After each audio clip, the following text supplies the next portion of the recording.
کہ یہاں کرونا، یہاں پی آئی اے کا طیارہ حادثہ، یہاں ٹڈی دل پہ، یہاں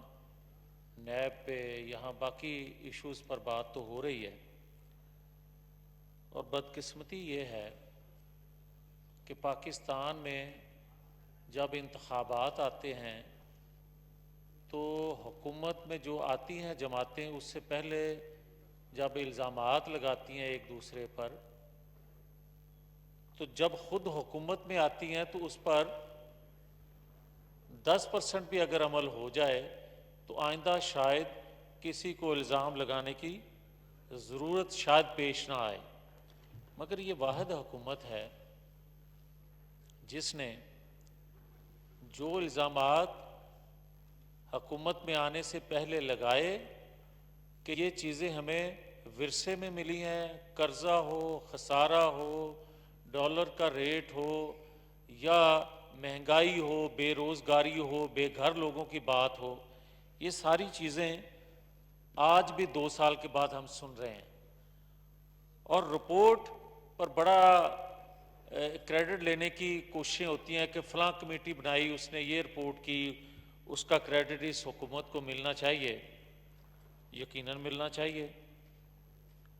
چینی کے حوالے سے ایک کمیٹی نے رپورٹ پیش کی، اس کا رپورٹ میں ہی جو حشر ہوا یا جو بااثر لوگوں نے اپنا اثر رسوخ استعمال کرتے ہوئے جو اس کا تیا پانچا کرنا تھا وہ تو ہوا، مگر میں چھوٹے چھوٹے ناموں کی بجائے آپ کی توجہ ایک بڑے نام اور سرپرست کی طرف لے کر جانا چاہتا ہوں۔ یوٹیلیٹی سٹور جس وزارت کے انڈر ہے، وہ وزارت اس وقت آج کے پرائم منسٹر کے پاس تھی، اور ہمیشہ سے یہ دیکھا جاتا رہا ہے کہ آپ 15-20 ارب ماہانہ چینی پرچیز کرتے تھے، بقول آپ کے کہ آپ کی حکومت کے کہ رمضان میں یہ ضرورت زیادہ بڑھ جاتی ہے، 3-4% گنا زیادہ اس کی ضرورت پڑتی ہے، لہٰذا زیادہ پرچیز کرنی پڑتی ہے، مگر آپ نے تو 3,65,000 ٹن اس رمضان کی آمد پر پرچیز کی، جب ریٹ تھا چینی کا فیکٹری میں، مل میں 72 روپے، آپ نے پرچیز کی 82 روپیز میں۔ آپ یہ دیکھیں کہ یہ 10 روپے کا گیپ، اربوں روپیہ اس سے کس نے کمایا، اس کے بعد اس پر اربوں روپے سبسڈی جو دی گئی وہ کس کو ملی۔ یہ وہ چیز ہے کہ اگر آپ کمیٹی کھیلتے رہیں گے، رپورٹوں پر کریڈٹ لیتے رہیں گے، تو اس عوام کو کم از کم بتایا جائے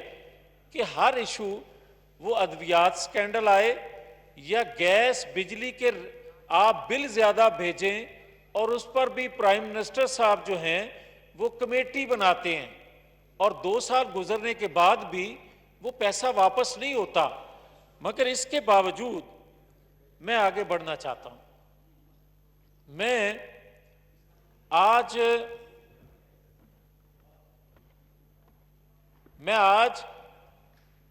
کوئی وہ بات نہیں کہنا چاہتا کہ اپوزیشن کہتی ہے حکومت غلط ہے، حکومت کہتی ہے کہ نہیں ان کے دور میں غلط ہوا۔ میں بطور ایک پاکستانی کے اور 22 کروڑ عوام کی شاید جو وہ سوچتے ہیں ان کی نمائندگی کرتے ہوئے 2 باتیں عرض کرنا چاہتا ہوں۔ پہلی بات تو یہ ہے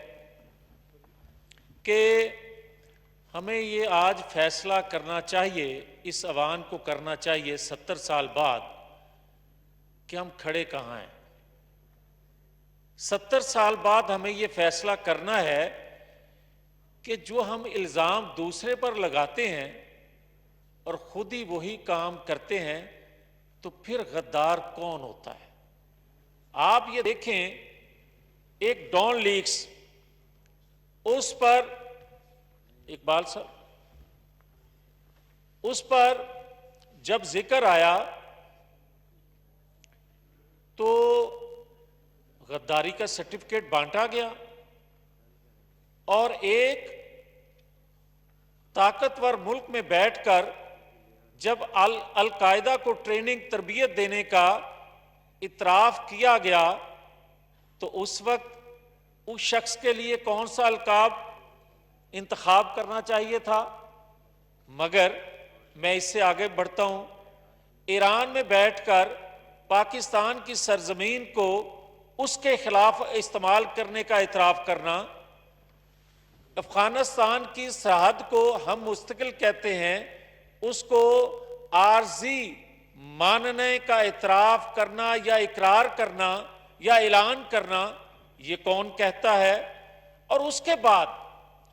بات یہاں رکتی نہیں ہے، ہم یہاں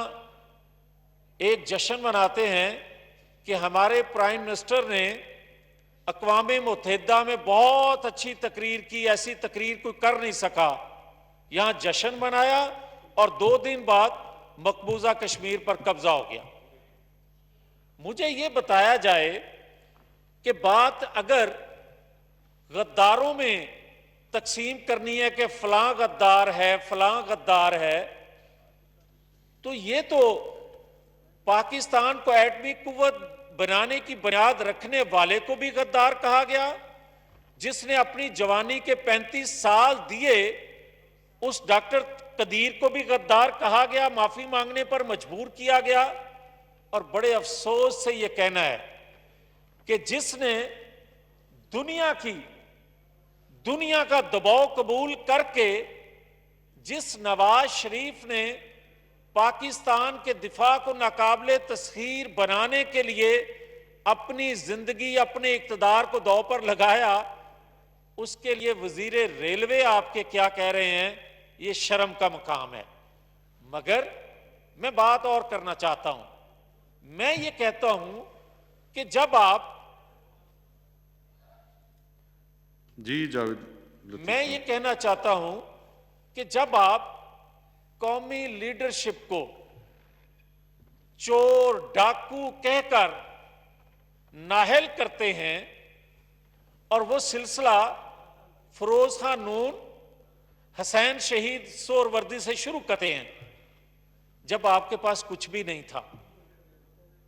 مادر ملت کو آپ غدار کہتے ہیں، اور یہ سلسلہ چلتے چلتے آج تک رکا نہیں ہے۔ یہ میں نہیں کہہ رہا، یہ جہانگیر ترین صاحب کہہ رہے ہیں، وہ کہہ رہے ہیں کہ نواز شریف کو جو سزا ہوئی، مریم نواز شریف کو جو سزا ہوئی، ان کو بیلنس کرنے کے لیے مجھے قربانی کا بکرا بنایا گیا۔ میں نہیں کہہ رہا، مگر پوری قوم تو کہہ رہی ہے۔ جہانگیر ترین اس جماعت کی اس حکومت کا میجر پارٹ ہیں، وہ کہہ رہے ہیں۔ اور میں جب یہ کہتا ہوں کہ توڑنے جوڑنے کا سلسلہ ختم ہونا چاہیے، تو پھر مجھے کہا جاتا ہے کہ اداروں کو کمزور کرنے کے لیے یہ باتیں کی جاتی ہیں، اداروں کو ٹارگٹ کیا جاتا ہے۔ تو پھر یہی بات جب پنجاب اسمبلی کے سپیکر، آج کی پنجاب اسمبلی کے سپیکر وہی بات کرتے ہیں کہ طاقتوروں نے میری جماعت کو توڑا اور پی ٹی آئی کو بنایا، تو پھر کیا اداروں کو مضبوط کرنے کی وہ بات کر رہے ہیں؟ تو پھر یہ تفریق جو ہے کہ کسی کے لیے الفاظ اگر کوئی ادا کرے یا بہتری کی بات کرے تو اس کے لیے کیا الفاظ کا چناؤ کرنا ہے، اس کو کس تناظر میں دیکھنا ہے، اور کوئی اس سائٹ سے بات کرے تو اسے کس تناظر میں دیکھنا اور کیا کہنا ہے۔ یہ اگر روش پاکستان کے اندر سے ختم نہیں ہوگی، اور یہ سب سے بڑی ذمہ داری جناب اسپیکر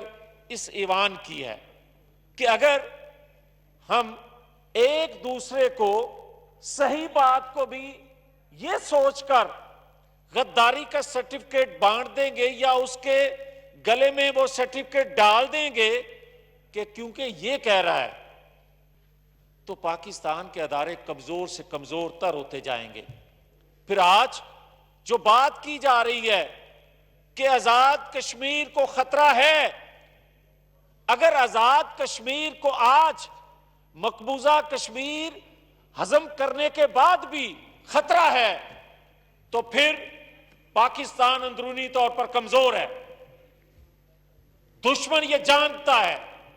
اگر ہم اندرونی طور پر مضبوط ہوں گے، ہمارے ادارے مضبوط ہوں گے، ہماری معیشت مضبوط ہوگی، تو ہمیں کسی ہمسائے سے تو کیا دنیا کی کسی بڑی طاقت سے کوئی خطرہ نہیں ہو سکتا۔ اور اگر ہم یہی القاب اور یہی سرٹیفکیٹ لوگوں کو نااہل، لوگوں کو غدار کرنے کے لیے کام کرتے رہیں گے تو پھر یہ پاکستان خدا نخواستہ خطرے میں جائے گا۔ میں کہنا یہ چاہتا ہوں کہ خدا کے لیے یہ نااہل کرنا، یہ بیلنس کرنا، یہ غدار کہنا، آج ضرورت اس بات کی ہے۔ میں نے یہ بات کبھی نہیں کہی مگر آج کہنے لگا ہوں، بطور پاکستانی مجبور ہو کر یہ بات کہنے لگا ہوں کہ ہم انتہائی خطرے میں ہیں، ہمارا وجود خطرے میں ہے۔ اگر ہم نے دشمنیاں پالنی ہے، اگر ہم نے ایک دوسرے کو نیچا دکھانا ہے تو پوری دنیا ہمیں اپنے پاؤں تلے روندے گی، مگر ایک دوسرے کی حقیقت کو تسلیم کر لیں، ایک دوسرے کو مان لیں، قبول کر لیں، ادارے اپنی حدود میں رہ جائیں۔ یہی بیانیہ اگر ہم بات کرتے ہیں تو اس وقت ہمیں کہا جاتا تھا کہ اداروں کو ٹارگٹ کرتے ہو، آج اگر ہم دیکھ رہے ہیں تو کہتے ہیں کہاں گیا بیانیہ۔ اس لیے یہ میں کہتا ہوں یہ ہماری سب کی ذمہ داری ہے، یہ پورے ایوان کی ذمہ داری ہے، یہ تمام پولیٹیکل فورسز کی ذمہ داری ہے، یہ اداروں میں بیٹھے تمام لوگوں کی ذمہ داری ہے کہ خدا کے لیے ہوش کریں، کہیں یہ پاکستان ہاتھ سے نکل نہ جائے۔ خدا را اس پر غور ضرور کریں۔ صحیح۔ خدا نہ کرے ایسا ہو، خدا نہ کرے ایسا ہو، خدا نہ کرے ایسا ہو، مگر ہمیں بھی اپنی ذمہ داری کا احساس ضرور کرنا چاہیے۔ شکریہ۔ بہت شکریہ جی۔ جی جناب محترمہ ساجدہ بیگم صاحبہ۔